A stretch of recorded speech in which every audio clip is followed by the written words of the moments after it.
Have you heard of chakras and why are they so important? In Avatar: The Last Airbender, there's a really funny, important scene that a lot of people know about and have watched about unblocking your chakras. So it is true that if this system is disrupted in any way, it does have an effect on the rest of the system. So today we have a special guest and we are re-welcoming, and we're going to talk all about this, answer all the questions that I've been asked and you guys might have about chakras, and figure out why they're so important, should we care about them, and what modalities they're pervading. You're listening to Anatomy for Life with Crystal and Nicole, where we discuss the anatomy behind the most popular physical and spiritual practices so you can get the most out of these modalities on your healing journey. Crystal and Nicole are the partners of Zen Yoga as previous business owners who share a passion for putting power, knowledge, intuition, and health back into your own hands. We've come together with Nicole's 20 years of marketing experience and wisdom through her own personal journey with chronic illness and alternative healing, and Crystal's 20 years of experience in the yoga industry, teaching, facilitating, holding space for healing, and creating anatomy curriculums for yoga teachers, healers, and different movement modality training centers to provide you with online personal and professional development resources. Check out zenyoga.com for our online courses and free resources for yoga instructors and healers. Satnam. Welcome, everyone. Thanks for joining us on Anatomy for Life. I'm Nicole. I'm Crystal. I'm Abigail. Right on cue. Right on cue. We're so excited to have Abigail back with us. If you haven't listened, we'll link her last podcast in our show notes as well. But she is going to join us because she's an expert on our topic today. I don't know about expert, but I love the chakra system. So. And we've asked Abigail to do our little tune-in that we do at the beginning of each show today. So she's going to do a little tune-in for us. So if you're driving, keep your eyes open. But if you're able to tune in with us, that'd be great. So wherever you are in space and time, take a seat. Ground your hips to the surface that you rest on.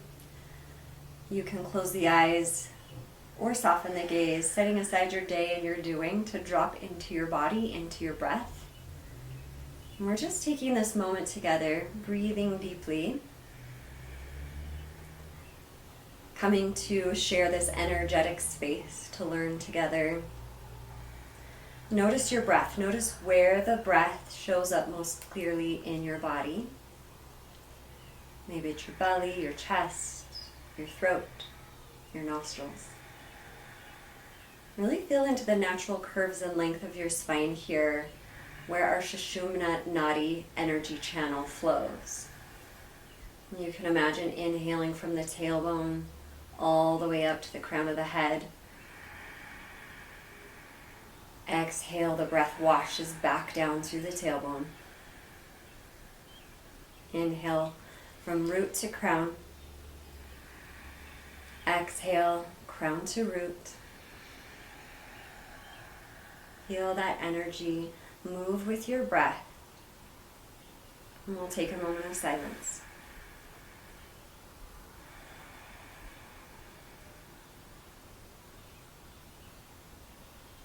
Begin to soften the focus on your breath.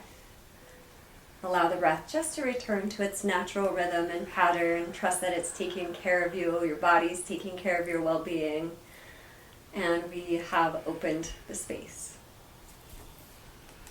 Thank you. Okay. Thank you. That's wonderful. Yeah, that's beautiful. It's really important, I think, to do that. And all of our listeners, you can steal that. Like, I encourage you to do that at the beginning of your meetings or family discussions or, anything. Because it's just so nice to clear the atmosphere, because sometimes there's a better way in than we had imagined or planned. And we can be open to that. I agree. There's something about the breath, even just being aware of the breath, that immediately engages your parasympathetic response and helps you kind of relax into the moment so you can really just be present with whatever you're doing. Yeah, absolutely. I love it. So first, thanks for coming back again. My pleasure. We must have done something right. Oh, my pleasure. We must have done something right because she was willing to come again. Scare you away. And I want to know what you've been up to since you were here last, because you were here so early on and supported us in this. So early on in the podcast episodes, and I know that you've created and done a lot, and I'm going to air this episode right away. Okay. And so I also suspect there are some things that people can catch you on Okay. that are coming up Amazing. at the end of the month. Well, I've really truly been focusing on enjoying life with the work that I do with my family, with my friends. So I have traveled a lot. I've been to Colombia in tea ceremony with my tea mentor. Hawaii with my family. I'm getting ready to go to Germany to spend time with my yin mentor, and Abu Dhabi shortly after that. Oh, and we have a retreat coming up, Mother Earth Healing Retreat, which I am just beyond excited about. I'll be sharing, of course, some tea ceremony there, kava ceremony, Ayurvedic education, and food. Who doesn't love Ayurvedic food? Oh my gosh. We're so excited to have you on as a bigger facilitator, as basically part of the thing with us this time. Oh, you guys don't want to miss it. Truly, everybody there will be so spoiled and have access to some amazing support and education and nature. So, yeah, I think there's still some spots left for that. Is that right? We only have 3 spots left now. 3 spots only. They're going to go fast. That retreat September 14th through 17th. crystalzenyoga.com to sign up for that. Yeah. Cannot wait for that. That's the thing I'm most looking forward to right now. Although I do have other things. Looking forward to it. You doing all the things. Oh my gosh. So that's basically it. I just wrapped up a yin yoga teacher training, a 50-hour immersion that sold out pretty quickly. If you're interested in yin, but you don't want to take like the full immersion, I'm doing sort of like a taste of yin and restorative yoga, June 23rd through 25th in Park City at pcyogacollective.com, and you can find more on their website about that. But those are the things that I'm up to right now. Oh, I love that. Yeah, and I love because I think a lot of people are curious about it now. Yeah. So that's a great way to maybe have a gateway in. Cool. It's awesome. Yeah, thank you for that. I will link that. And that might be one of the last shorter ones you're doing, right? It's a 20-hour, and it's really 10 hours on yin and 10 hours on restorative. So it's just covering some foundational things. Yeah, from then on out, it's 50-hour immersive trainings where we get to go deep and learn all the things, which is so much fun. Yeah. But yeah, it's nice to have a shorter version. I love your influence in the community, because that is the yin to our yang, literally, and that is the piece I think we need and we're moving into. And I really think if it wasn't for you in our little local community, it wouldn't be as widely accepted and getting proliferated. It's one of my favorite things to watch. It's like as having, that little ripple start going out of the good things, the necessary things. Because we all work so hard. We have that yang energy. Yeah. We need the yin, and to me, yin gives me permission to be lazy. I like being lazy. I mean it in the best way, but let's live some ease into our life and not always be doing 1,000 chaturangas. Sometimes we're just going to take our legs wide and fold and just stay and just take a little mini nap in our yoga pose. I was going to say, hence the theme of napping that is returned. I am doing a lot of napping lately, and it is restoring my soul. We're super jealous. That's what I'm hoping. That's what I'm hoping to do with the chakras, because it's such an ancient system, but I have found it so powerful in the returning to the self-healing, to have the tools, the questions, and the access point to begin balancing some of these things. I feel like it was a thing for a while, but it's sort of been on the back burner for a while. I haven't seen it in a lot of the trainings, or I don't know. It's just maybe my myopic perspective, but it's something that I have felt kind of come up lately too, that I'm like, let's see if we can make some ripples. See if we can take some of these easy access points and give some tools to people. Yeah. That, like, I imagine a world when we all have this sovereignty for ourselves. And I love that about some of our friends, where you just know you can trust them. Like, you want to support them. And of course, we're all like this. We'll want to run to somebody's aid and help them and support when we can.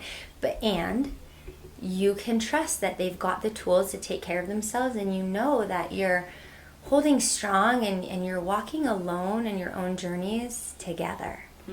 It's a magical, beautiful friendship and co-creative space, and it's in some spaces and not in some spaces, but my vision is for it to be in every space. I just want everyone to feel what it feels like to be balanced in your body, to have that access point and tools for yourself, right? To have the confidence, the sovereignty, the trust for yourself, and what it feels like to support and co-create with people in that space.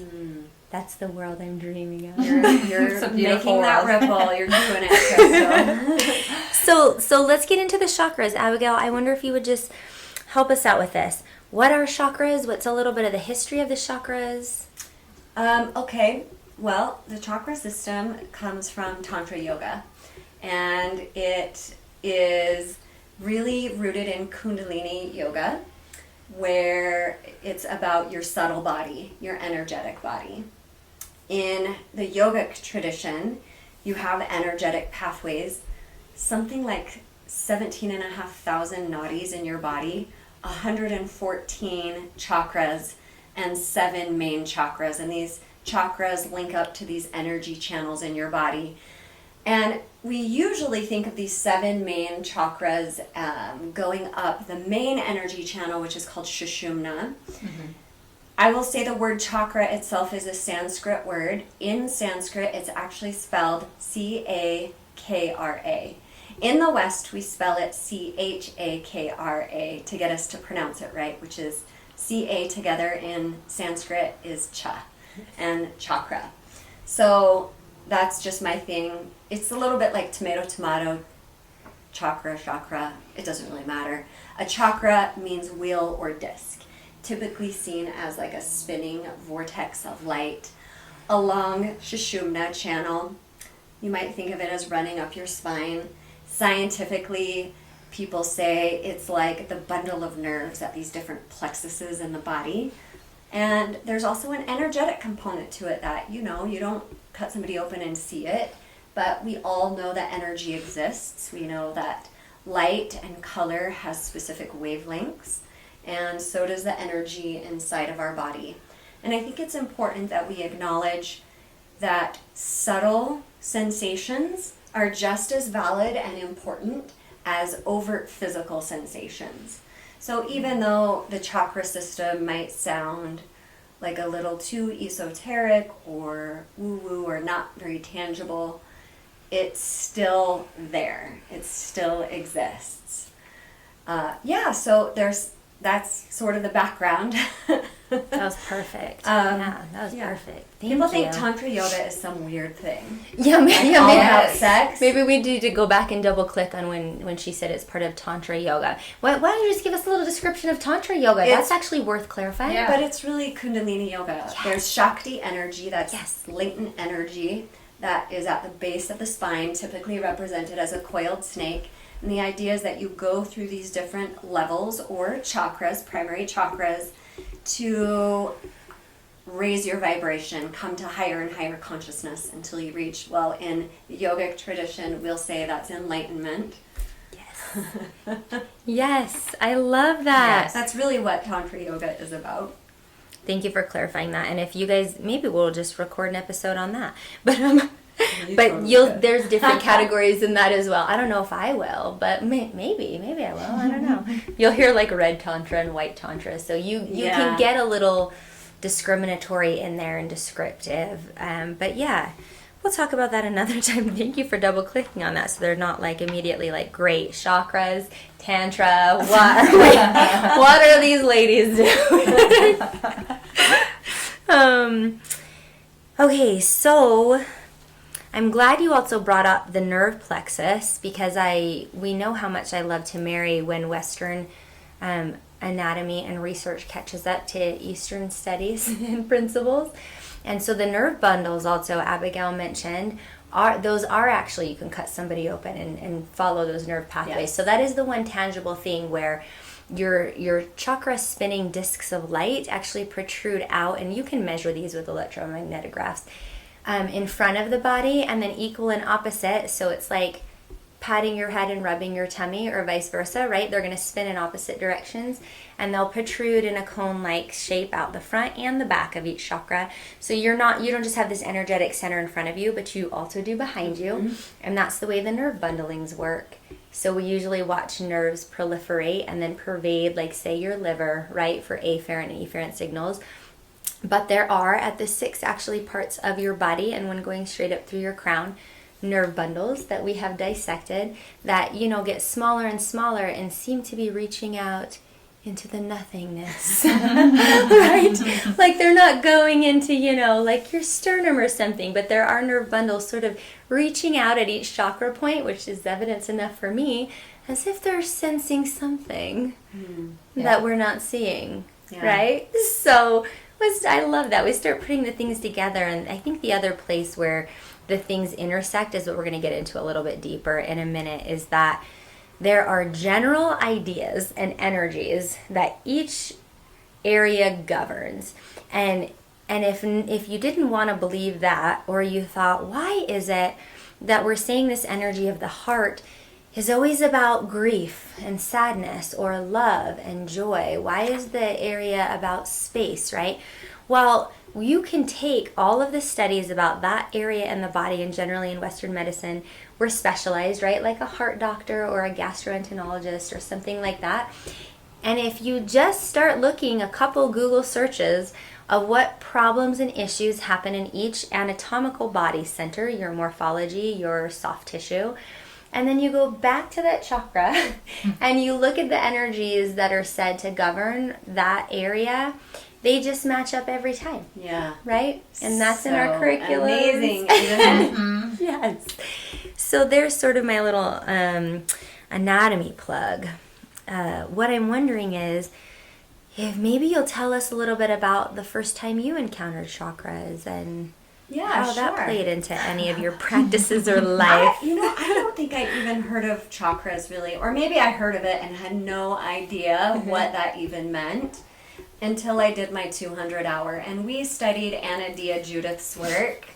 Wait, Eastern show Body, me Western yours, Mind. I'll show you mine. Yeah. I'll tag this book. I guys love buy this Anna book. Dia Judith because she does make it so palatable and easy to understand, and you get some really concrete ideas of how to work with your own chakra balancing. And this book was in your 200 hour? It was actually, it was Anna Dia Judith, but a slightly different book. A smaller, like, workbook and CD with a yoga practice and some other things. So it was like a condensed version of this. This is a bigger version. Cool. But then I came across it again in my 300 hour, and that's where I really started to understand kind of the roots of the chakra system. This is my Kundalini Tantra book from the Bihar school in India.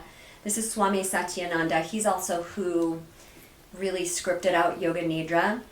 And he has basically a yoga college in India, the Bihar school. And he helped to spread a lot of these ideas as well. Cool. It was like a 3-year degree, like before teacher trainings were a thing in the West. Wow. Yeah, and I have not read this book, so this is going on my list. It's nice because it gives you some different interpretations of the chakra system, whereas Anna Dia Judith gives you kind of more of a westernized version, easy to follow. Digestible for the Western mind Yeah, that's this beginning. One's a little more out there. You definitely get some Kundalini practices in here. You get some anatomical things too, like exactly where your Muladhara chakra is on a woman, exactly where it is on a man, and so Perfect. you get kind of like deeper understandings. So I highly recommend those. I do want to say really quickly about the chakra system. First, it's fun. It's so fun to have a framework to sort of plug your life into and see where you're in balance, where you might have excess or deficiency in a chakra. It gives you something to hold on to, the tool in your toolbox, to help you make sense of your own life, right? It's not like the chakra system is telling you exactly what to do, go wear red underwear for the next month. But it lets you reflect back on where certain behaviors or situations are showing up and how you're responding to them, and what might need some extra healing or some extra love and support in your life.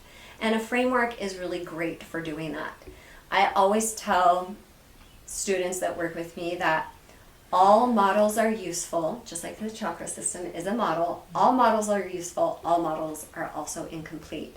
So I just like to put that disclaimer out there so people don't think it's the be all end all for everything. It's whatever it is you want or need to get out of it. And it's one more useful tool in hopefully a box of a lot of tools, energetic tools, that you can pull out at different times in your life when you feel like stuck or challenged. Yeah, I love that. And I'm wondering if you have any examples where you have somebody who isn't as familiar with the chakras, and maybe you've been in a session. Have you ever had an experience with somebody where they're like, yeah, I'm not sure about this, I don't know like how to work in a specific area, where then they become like a believer, like as you've worked on, I don't know, maybe they're having a problem using their own voice or something like that. Have you seen those changes in somebody when they've learned to incorporate some other practices in their life?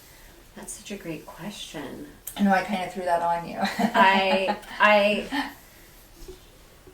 I think the answer is yes, and it's not necessarily in a very overt way, because when we teach a yoga class, sometimes we're focusing on grounding, which is very root chakra. And sometimes we focus on flowing, and that's very sacral chakra. And so we bring in qualities of what a specific chakra might be without even calling it that, because it's just a name, right? Right. And that person can receive and play with that particular energy or quality that you're inviting them to explore. And yeah, absolutely. I'll get students after like, my hips feel so good, that's just what I needed. Oh, second chakra stuff. Maybe I'll throw the term out then, and they're like, yeah. So I think your answer is yes, and I think it also just depends. Right, right.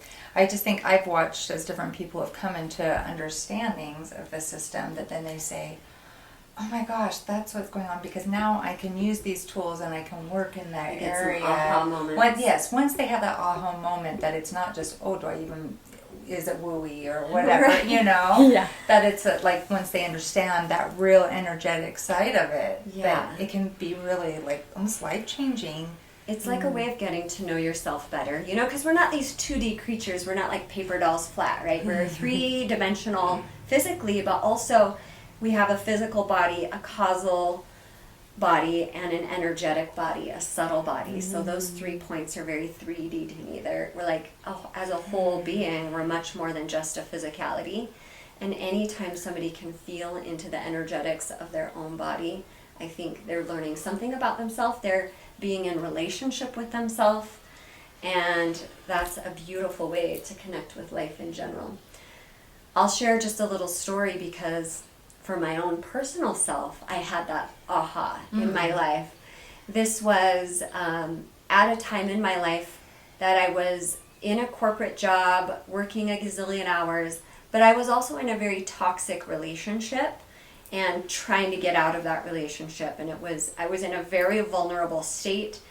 I felt unsettled. That was the word that kept coming. I felt like I was on shaky ground all the time. I just, at the time, didn't realize it was very root chakra based. And it's funny, I actually started working with affirmations, and the 2 affirmations that helped me, very root chakra affirmations. The first was, I am safe in the universe and all life loves and supports me. I am safe in the universe and all life loves and supports me. And I would say that to myself driving in my car, before I would go into a meeting, when I felt scared about my relationship, and it helped me feel as if I belonged and as if everything was going to be okay. The other thing that I would say is, I am perfectly adequate for all situations. And perfectly, like I couldn't believe that I was exceptional. I got this, I'm on fire, I'm gonna go, pedal to the metal. Yeah, no, but I can be adequate. Adequate I can do, and that helped me ground back in, feel safe, feel like I could keep moving forward in my life, and eventually start to work with other chakras like my heart chakra, and improving relationships, especially the relationship with myself. But that's when I realized, like, yeah, this stuff actually works, whether you call it a chakra or not. Right. We have all these basic needs, and one of the things I love about Anna Dia Judith's books is she sort of like relates it to Maslow's hierarchy of needs. Yes. You know, everybody has needs of survival, that's root chakra. And then you start to add on needs of belonging, acceptance, being seen, and all of those layers come, you know, psychologically. Psychological chakras. Emotional chakras. Oh, thank you for sharing that. It's so beautiful, the affirmations you shared, because you can come at it intuitively, even if you haven't studied the system first. Yeah. Which is a beautiful thing to make the aha moments later, and that makes it that much more expansive and powerful, because then you're like, well, if I really understood this energy here, I can really start pulling in some more things. The other thing I really love about the original model through this book is how it relates it chronologically to your first 18 years. Like your first in general, not that this is everyone's story, evolution through the hierarchy of needs, right? But what's cool about that is you now have a really easy text-to-text connection, and I do pull this into my class because I find that it is the easiest way to help somebody remember and tap in gnostically to what energy we're talking about, right? So it's not all up here. So I loved your context when you said, my relationship was rocky, the transition was rocky, I was feeling insecure and unsettled. And so it's sometimes difficult to go through the centers and say, these are the ideas, because it is a morphological moving target and one sort of flows into the other, right? Becomes pretty evolutionary and can become pretty flowy when you try to nail it down. But if you work through the chronology, and all you have to do is say root chakra, put myself back into baby crystal in utero up to about 6 months old. What was my experience? Can you feel it? Like, can you feel it in your body? It's like, whoa, I needed to be taken care of. I needed to know that I was valued and that I belonged here. Someone wanted me here. Yeah. And that not only was I adequate, but that I have value. I am, right? And there is an inherent right in that area. And so what's really cool is if you can maybe sometimes forget in Manipura or your third chakra, what am I dealing with here? If you can go back, right, to 3 to 5 or 3 to 6 year old self, or maybe you have a child or a nephew or just, you know, an annoying kid that's always bothering you that's in that age period, you know, like you can feel the inherent need, right? That this is mine. I do it myself. This is what I create. This is what I do. This is mine, not yours. I'm not sharing, right? Like you're just trying to figure out who you are, what your inherent right is over your power, and then if what you create is being approved of by yourself and others, yeah?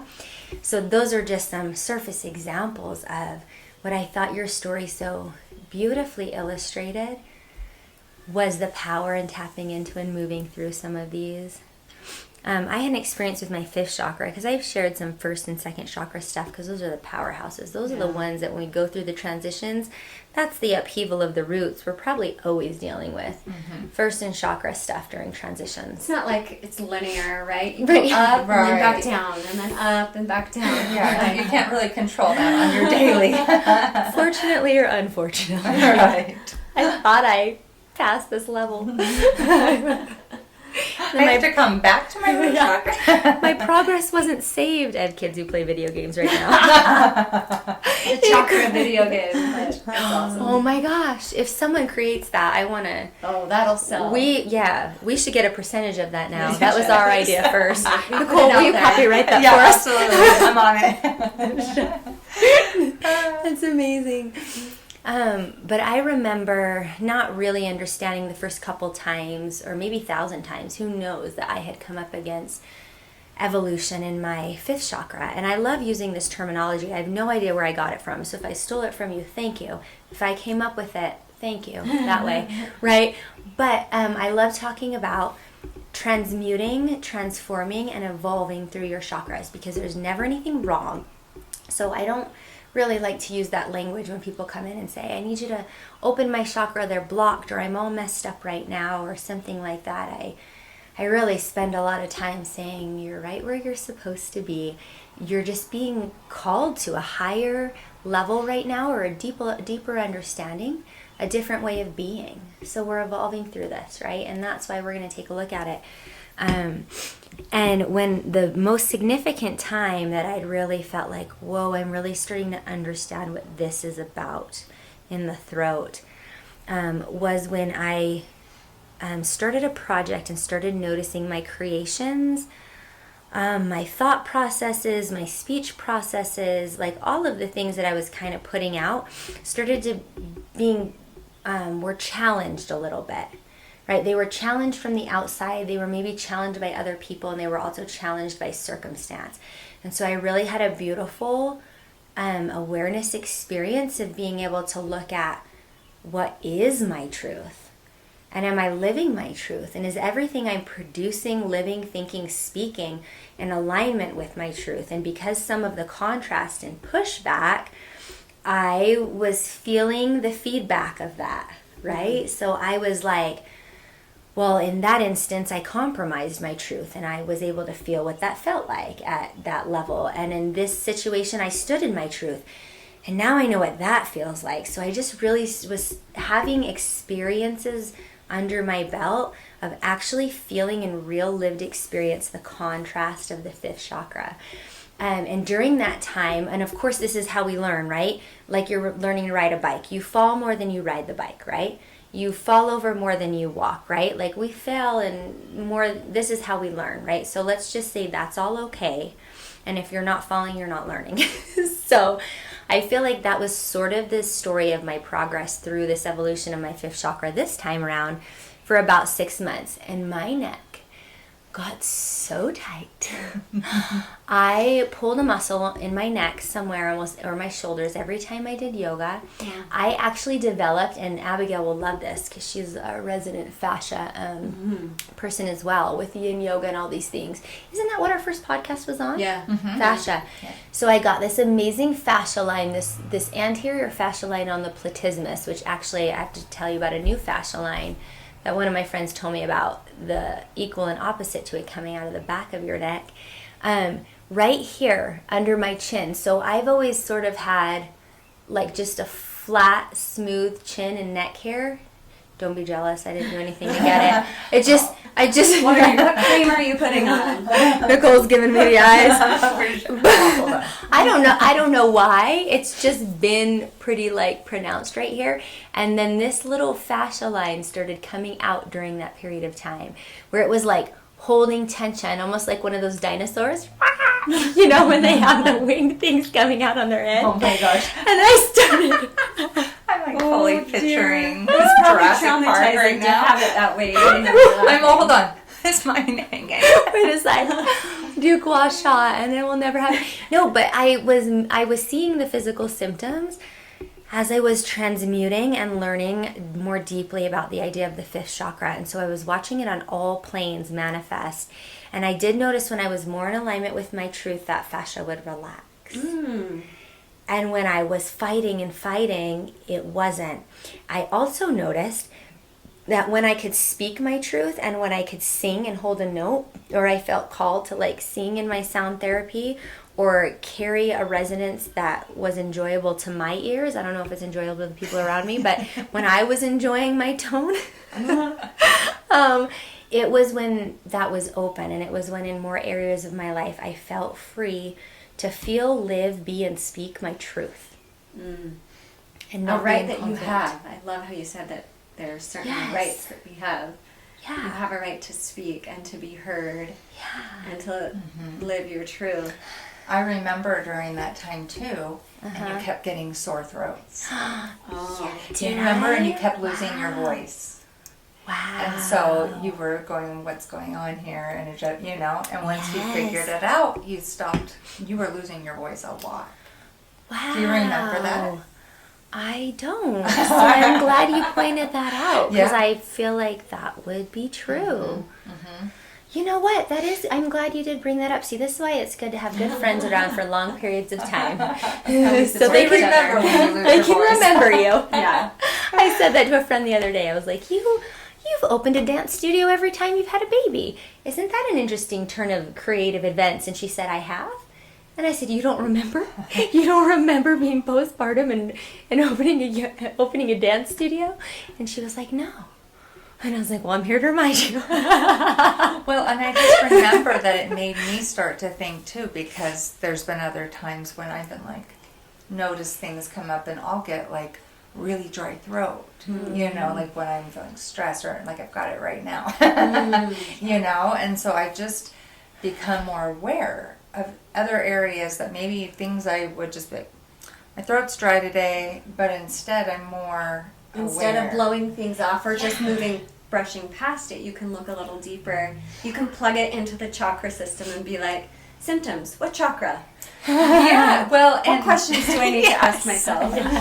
but also, you know, just especially when something is ongoing, right? Yeah. Like maybe I'm having some allergies and I have a dry throat, but then if something persists and you notice, like I'm even like we'll have hard times, like oh God, yeah, I'm having a hard time talking too, and I recognize that and I learned that because you were going through it. Remember, you were losing your voice and you couldn't talk, you know, and you had to sit in it and you took some time and you meditated, you did different things, and I remember then it was just back. Wow. And so it was a good reminder for me, standing in that too, you know, for every area of my body. So cool. So I love that. That's a great story. Thank you for that memory. I love you. What do you want to share out of this? What are you looking at here? Oh, I just had a chart open. One of the things that's great about this Anna Dia Judith book is she has these charts with the chakras, and it will share with you the Sanskrit, where it's located, what the goals are, your rights, all of these things.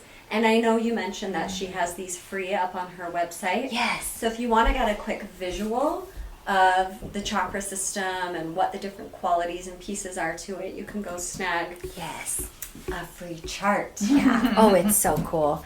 I've also developed some of my own. Now's probably as good a time of any to tell you a little bit about it, because I sort of really wanted to tell Abigail about this because she has a free chakra meditation up on her website, and we'll link that. Is it the website? Yeah, it's on wellwithabigail.com. And get on her email Or list. you can get to it from Instagram. But yeah, it's just a free chakra balancing meditation. Cool. So you've created some of these things as well, and I love doing this with you because, you know, I think that we've created a lot of similar things, and so it's fun to, like, you know, compare notes. And you always oblige. I love it. But what I've put into this way I'm teaching it online has the backbone of her stuff, and I give her a lot of this credit. But it also has what I've added on in layers of an anatomy component, of course, so that people can see the soft tissue, the endocrine glands, the morphology, the bones, the muscle, right, in those areas. Cool. And then I've layered on the most important thing that I have found for myself is working through these, once again, like a tool. Like if this is your access point and this is helping you and it's the time in your life to delve into it, this is one way. So a big portion of it is self-discovery, experiential, meditation, physical, emotional, and mental practices. Yeah. So you just have this thing for yourself where you're like, this is how I'm entering. These are my tools, these are my charts, these are my meditations that you get. I love this so much. Can I just say, because it's one thing to learn a theory, but until you go and experience it in your body and you have practices to incorporate it, you don't really fully understand it. Yes. So, and it's really easy to get access to the theories out there.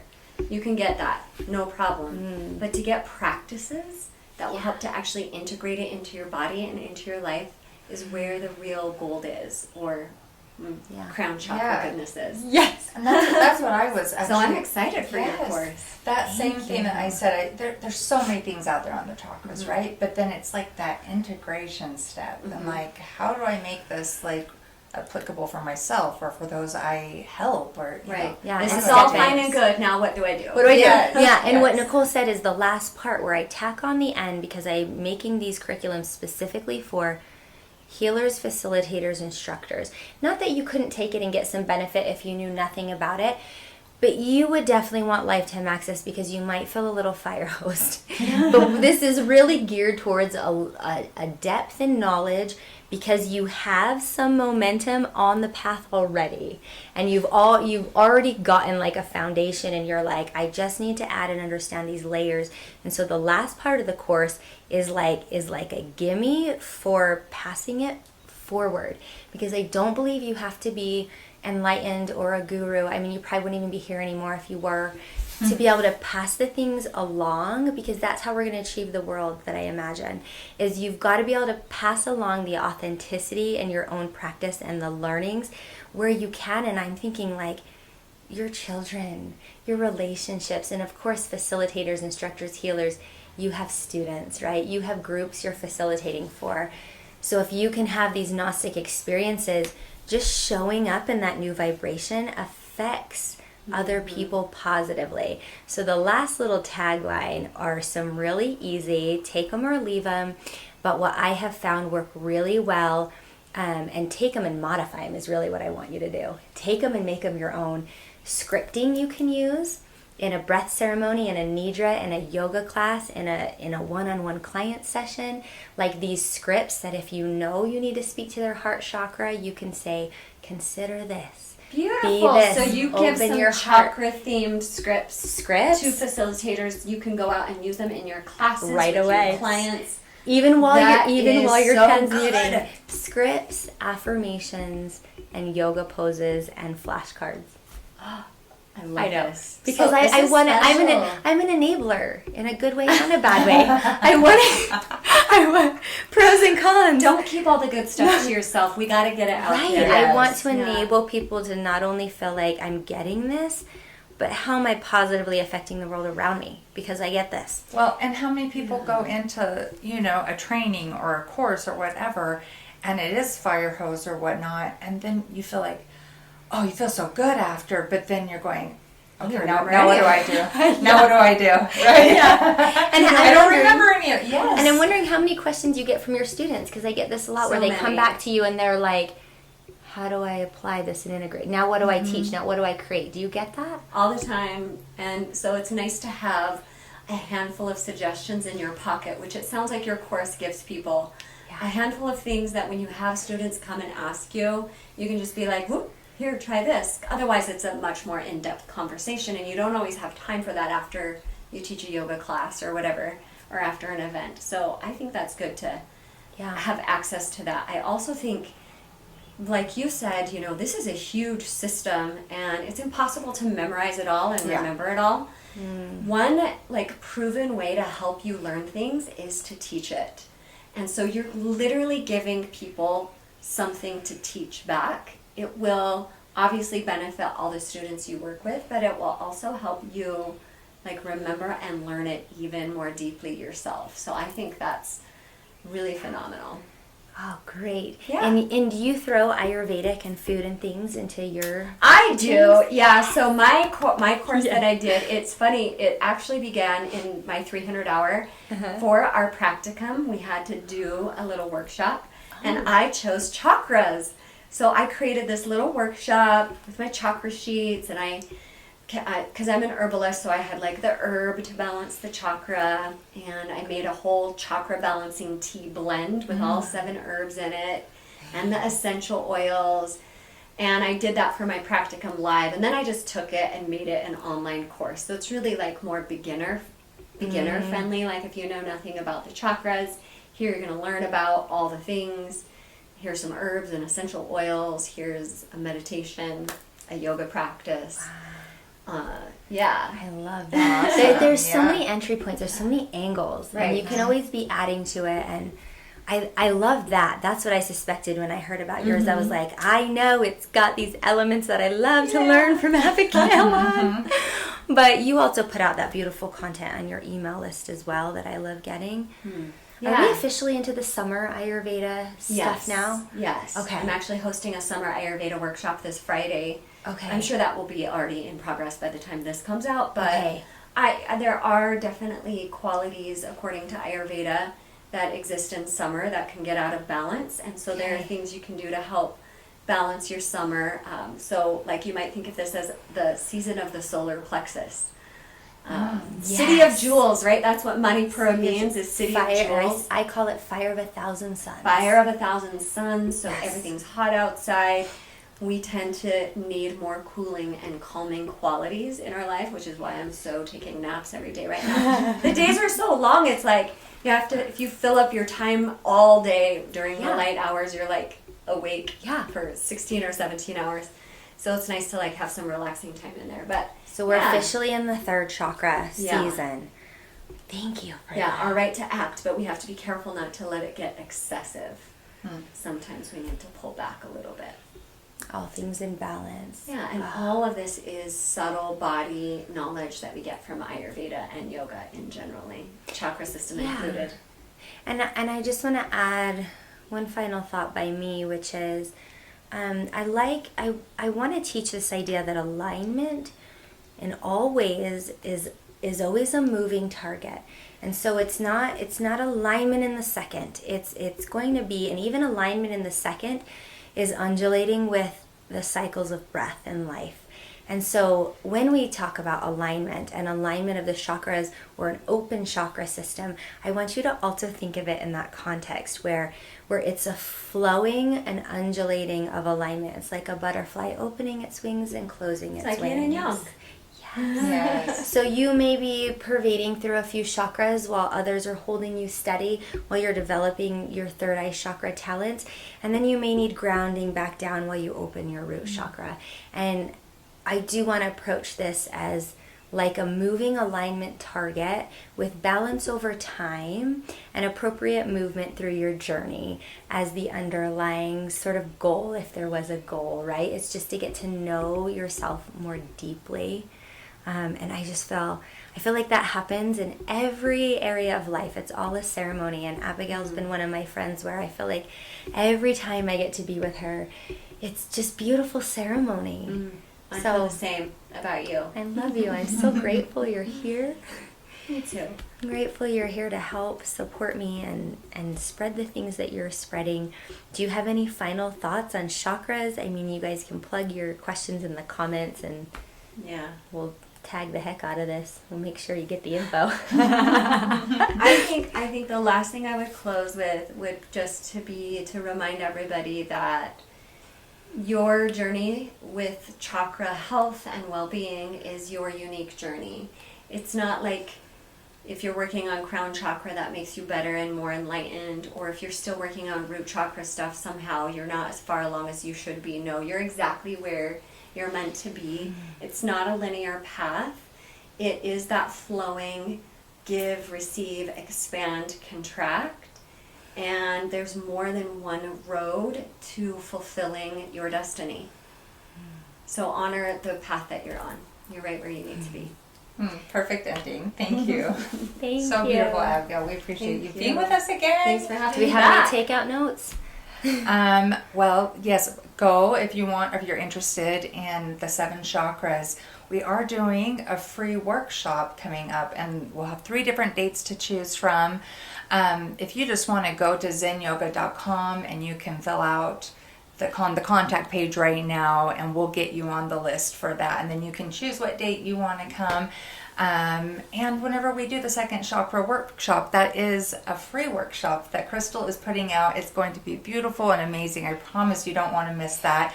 But we will talk a little bit about our upcoming 7 chakra course for, as you said, yoga instructors, healers, and facilitators that will be coming in July. So you'll be able to learn all about that and how to get access to that. Thank you. That's Nicole gets everything done for us. Amazing. Thanks. Thank you.